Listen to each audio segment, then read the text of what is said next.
आपण जे शिकणार आहोत ते आहे कोलॅबोरेशन किंवा सहभागी अध्ययन. सांगा सहभागी अध्ययन म्हणजे काय? सहभागी अध्ययन म्हणजे काय? मुलांचा सहभाग.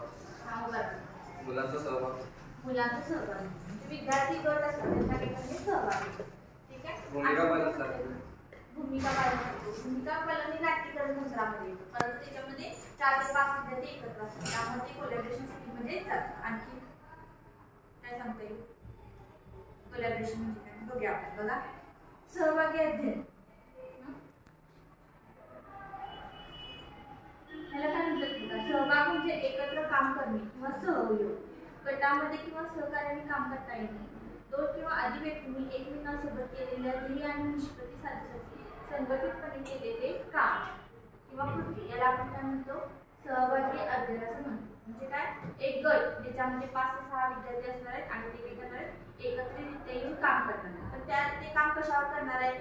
ज्यासाठी एकच कॉमन ध्येय किंवा गोल असतो त्याच्यावरतीच ते काम करणार.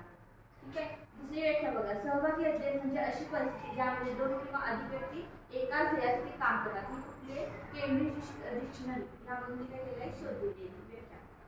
आता याचं महत्त्व काय आहे बघा. कामाच्या ठिकाणी सहकार्याची आवश्यकता असते. ज्या मोठ्या कॉर्पोरेट कंपन्या असतील किंवा आपले टीचिंग असतील किंवा कोणत्याही कंपनीमध्ये काम करणारे कर्मचारी असतील या सगळ्यांना एकत्रितरित्या काम करण्यासाठी काय लागणार आहे? एकमेकांचं सहकार्य लागणार आणि त्याशिवाय कोणीच पुढे जाऊ शकत नाही. तुम्ही पण एकमेकांचं काय करताय? लेसन नोट बघण्यासाठी एकमेकांची मदत घेताय बरं ना. लेसन एखादा चांगला असेल तर त्याला विचारते तुम्ही कसं करताय काय करताय. कधी कधी तुम्हाला गटामध्ये काम दिलं तर शिकतो मेट्रोलॉजी घ्यायला की हा सेमिनार घ्यायचा आहे तर तुम्ही डिस्कशन करा आणि काय करा त्या ठिकाणी प्रेझेंटेशन करा. अशा वेळेला कोलॅबोरेशन स्किल काय होतं? जास्त उपयोगी पडतं.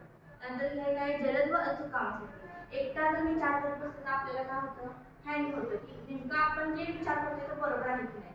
तर सहभागी अध्ययनामध्ये काय असतं? एकापेक्षा अधिक जण एकत्र येऊन काय करतात? विचार करतात. त्यामुळे त्यांच्यामध्ये विचारांची देवाणघेवाण होते आणि योग्य मार्ग त्यांना अचूक सापडतो. आता पुन्हा काय सांगितलंय बघा. सहभागी अध्ययनाचे नियम काय आहेत?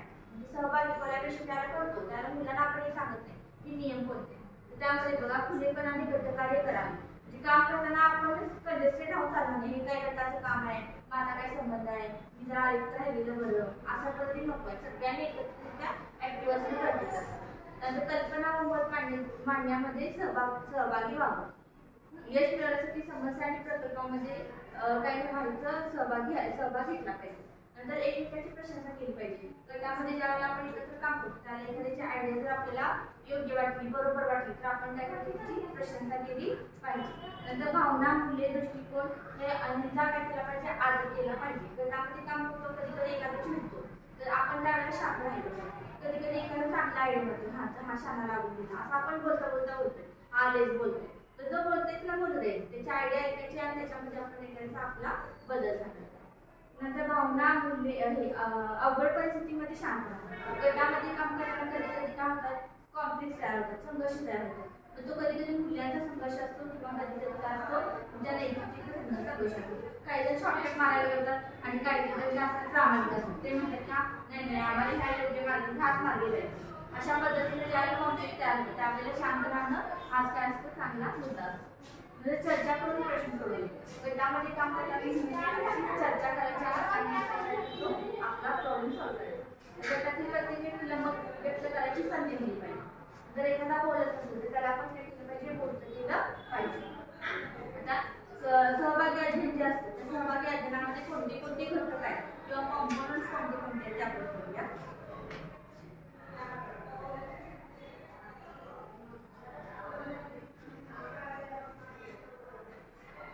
त्यामध्ये पहिला जो कॉम्पोनंट आहे म्हणजे पीपल. गटामध्ये काम करताना नेहमी कोण लागतं? लोक लागतात. एकटा गट काम करू शकत नाही. 2 किंवा त्याच्यापेक्षा अधिक व्यक्ती असं म्हणते. त्यामुळे काय लागणार आहे? 2 किंवा अधिक व्यक्ती हे काय लागणार आहेत? एकत्र लागणार आहे. ती समवयस्क असतील तर खूपच चांगलं. पण समवयस्क नसतील तर काय होतं? त्या ठिकाणी वयामध्ये अंतर पडून त्यांच्यामध्ये कॉन्फ्लिक्ट तयार होऊ शकतो. उदाहरण तुमच्यामध्ये मॅडमने अन्नकाशी पडलेली असते. मॅडवाल्यांचा एक गट असतो आणि मॅडवाल्यांचा एक गट असतो किंवा मेट्रोलॉजीचा एक गट आणि विदाउट मेट्रोलॉजीचा एक गट अशा पद्धतीने काय असतं? काम करतं. दुसरं काय आहे बघा? Share space. शेअर स्पेस म्हणजे काय? ज्या ठिकाणी आयडियाज एकमेकाला दिल्या जाते शेअर केले जातात. आयडिया शेअर करण्यासाठी 2 पॉईंट आहेत. एक म्हणजे एखादा व्यक्ती आयडिया केव्हा शेअर करणार आहे, ज्या वेळेला त्याला त्या पद्धतीनं कम्युनिकेशनचं वातावरण मिळेल. त्या ठिकाणी तुमचं काय असेल, बोलण्याची संधी दिली पाहिजे, गटामध्ये काम करण्याची संधी दिली पाहिजे. तर काय होणार आहे त्या ठिकाणी, तशा पद्धतीचं वातावरण निर्मिती होणार आहे. आलं का लक्षात? शिक्षक नुसतं बडबड असेल आणि विद्यार्थ्याला काय सांगणं नसेल, त्या ठिकाणी तो काय करणार नाही, आपल्या आयडियाज शेअर करणार नाही. आणि दुसरा पॉईंट त्याच्यामध्ये काय ते point of interaction. Point of interaction म्हणजे काय, ज्या ठिकाणी ज्या गोष्टीवरती तुम्ही डिस्कशन करायचं त्याच गोष्टीवरती डिस्कशन केलं. उदाहरणार्थ तुम्हाला सगळ्यांना बसवलं मी आणि प्रत्येकाला येत असेल, तुम्ही त्या 6वीची येता वार्षिक नियोजन तयार करा, तुम्ही 7वीची येता त्या वार्षिक नियोजन तयार करा. आणि तुम्ही बसलाय आणि नंतर तुमच्या रंगत काल झाले, काही डे झाला, तिकडे गेला, काय झालं, काय होणार, तुमचा विषय काय होता एक आणि तुम्ही बोलताय कशाला दुसरंच बोलताय. म्हणजे या ठिकाणी काम होणार आहे का जर नाही, तर तुमचा जो ध्येय किंवा गोल आहे ते काय असलं पाहिजे, ठरलं पाहिजे. उदाहरणार्थ ज्या वेळेला एखादा डान्सर असतो त्यावेळेला डान्स हा त्याचं काय असणार आहे, कम्युनिकेशनचं वातावरण असणार आहे. बरोबर, डान्सची जी हे असणार आहे त्यानंतर थीम असते ती सगळी त्याची काय असणार आहे, कम्युनिकेशनचं वातावरण. आणि पॉईंट ऑफ इंटरॅक्शन म्हणजे काय असणार आहे, एखादं गाणं तुम्ही पुढे आणि त्याच्यावरती कोणत्या स्टेप्स बसवायचे हे ज्यावेळेला डिस्कस करतो त्यावेळेला त्याचं काय असणार आहे, पॉईंट ऑफ इंटरॅक्शन असणार. म्हणजे ऍक्च्युली ज्या कामावरती काम करायचं आहे त्याच कामावरती हे केलं पाहिजे, फोकस केला पाहिजे. ठीक आहे, त्यानंतर ठेवलं द्या.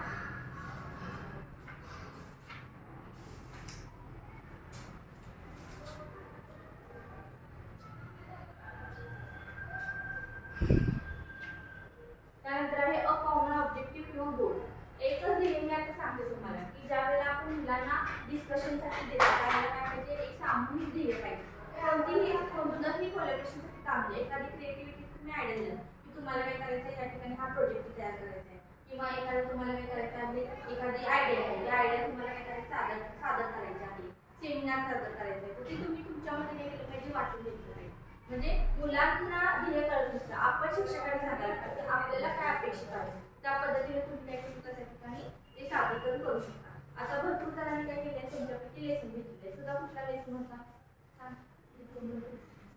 त्रिकोण व त्रिकोणाचे प्रकार हा तिने काय केलेला आहे, त्या ठिकाणी घटक घेतलेला आहे. मग इथं विद्यार्थ्यांना कोलॅबोरेशन करण्यासाठी किंवा सहकार्य करण्यासाठी कशा पद्धतीने तुम्ही मदत करू शकता, तर 2 ते 3 विद्यार्थ्यांचे गट पाडायचे, 3 ते 4 विद्यार्थ्यांचे, आणि वेगळ्या वेगळ्या आकारचे त्रिकोण कापायला लावायचे त्यांना. हे काय होणार आहे, कोलॅबोरेशन स्किल होणार. आणि मग ह्यामध्ये काय करायचं आहे, आपल्याला कोलॅबोरेशन असं होणार नाही कापलेला एकाच कापत बसलं, कापले एकाच कापत बसलं असं नाही म्हणायचं. काय करायचं आहे, एका विद्यार्थ्याला कापू घ्यायची, एका विद्यार्थ्याने एकच हात लावायचा, दुसऱ्या विद्यार्थ्याला एकच हात लावायचा आणि दुसरा हात न लावता तुम्ही काय करायचं, त्रिकोण कापायचं. इथं काय असणार आहे तुमचं कोलॅबोरेशन. नुसतं असं म्हणून हा कापा असं होत नाही कोलॅबोरेशन. त्यांना ऍक्टिव्हिटी त्यांना काय करायचं, तुम्ही चेंज करून द्यायचं. ठीक आहे, त्याचा काय होता, नकाशा वाचन. नकाशामध्ये वाचन म्हणजे तुम्ही कसं करू शकताय, पॉईंट ऑफ इंटरॅक्शन त्या ठिकाणी कसं करू शकता. गटामध्ये काय करायचं, एका गटाने ह्यांना सांगायचं शोधा, सगळे 3 ते 4 जण म्हणून काय करणार आहे, त्या ठिकाणी त्या एरियामधला तो पॉईंट असणार आहे, नकाशाला हे असणार आहे, त्याला काही हे दिलं असेल, राष्ट्र दिला असेल तर ती काय करणार आहे, ती शोधणार.